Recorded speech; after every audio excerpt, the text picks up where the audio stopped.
సజ్జల రామకృష్ణారెడ్డి గారు వైసీపీ కార్యకర్తల్ని రెచ్చగొట్టే విధానం చూస్తుంటే జూన్ 4వ తారీఖు నాడు వైసీపీ కార్యకర్తలు రెచ్చిపోయి గొడవలు చేస్తే ఎలక్షన్ కమిషన్ ఎవరైతే గొడవలు చేశారో ఆ వైసీపీ కార్యకర్తల మీద కేసులు పెట్టి బొక్కలోకి దోస్తుంది.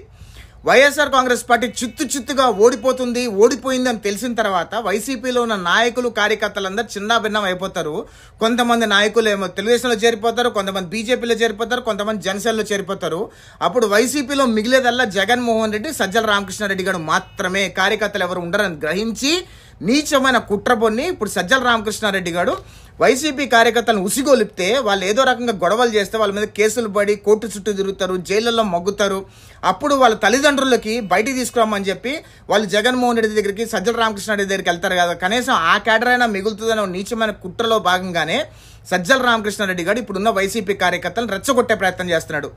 ఒక విజ్ఞప్తి చేస్తున్న ఎలక్షన్ కమిషన్ అధికారులకి, CEO of election commission of Andhra Pradesh వాళ్ళందరికీ, అసలు ఫస్ట్ బ్రోకర్ నా కొడుకులు సజ్జల రామకృష్ణారెడ్డి అంటే చిత్తనా కొడుకులను లోపల దింగితే ఎలక్షన్ కౌంటింగ్ సాఫీగా జరుగుద్ది. ఎందుకంటే anti social elements Sajjala Ramakrishna Reddy లాంటి వాడు బయట ఉంటే గనక ఎలక్షన్కి ఏదో రకంగా ఆటంకాలు సృష్టించే ప్రయత్నం చేస్తారు కౌంటింగ్ రోజు. అదేవిధంగా ఇలాంటి వైసీపీ కార్యకర్తలను రెచ్చగొట్టి వాళ్ళని ఉన్మాదుల్లాగా చిత్రీకరించే ప్రయత్నం చేస్తారు. వైసీపీ కార్యకర్తలందరూ ఒక విషయం చెప్తున్నా, సజ్జల రామకృష్ణారెడ్డి గారి మాటల్లో పడి మీ జీవితాలు సర్వనాశనం చేసుకోకండి. వైసీపీ మునిగిపోయే నావా, వైసీపీ చిత్తుగా ఓడిపోతుంది. వైసీపీ ఓడిపోయిన తర్వాత వైసీపీ నాయకులందరూ కూడా కొంతమంది కొన్ని రకాల పార్టీలోకి వెళ్ళిపోతారు. వైసీపీలో మిగిలేదల్లా జగన్మోహన్ రెడ్డి, సజ్జల రామకృష్ణారెడ్డి గారు మాత్రమే. జగన్మోహన్ రెడ్డి, సజ్జల రామకృష్ణారెడ్డి ట్రాప్లో పడి మీ జీవితాలు సర్వనాశనం చేసుకోవద్దని చెప్పి వైసీపీ కార్యకర్తలు విజ్ఞప్తి చేస్తున్నా.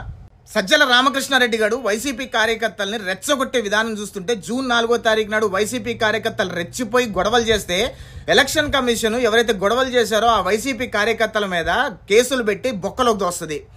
వైఎస్ఆర్ కాంగ్రెస్ పార్టీ చిత్తుగా ఓడిపోయిందని తెలిసిన తర్వాత వైసీపీలో ఉన్న నాయకులు కార్యకర్తలందరూ చిన్నాభిన్నం అయిపోతారు.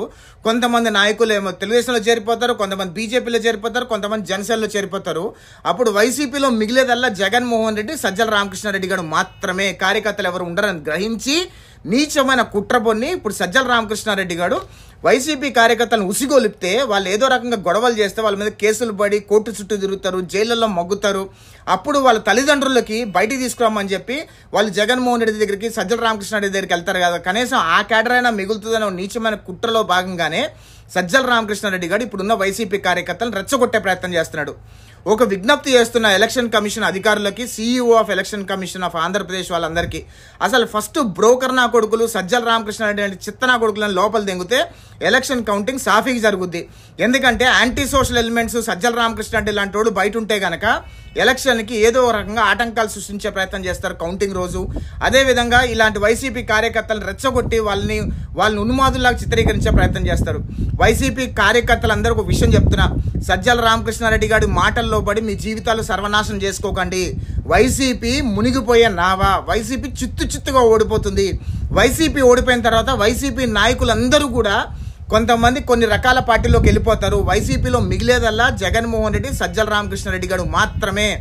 జగన్మోహన్ రెడ్డి, సజ్జల రామకృష్ణారెడ్డి ట్రాప్లో పడి మీ జీవితాలు సర్వనాశనం చేసుకోవద్దని చెప్పి వైసీపీ కార్యకర్తలు విజ్ఞప్తి చేస్తున్నా.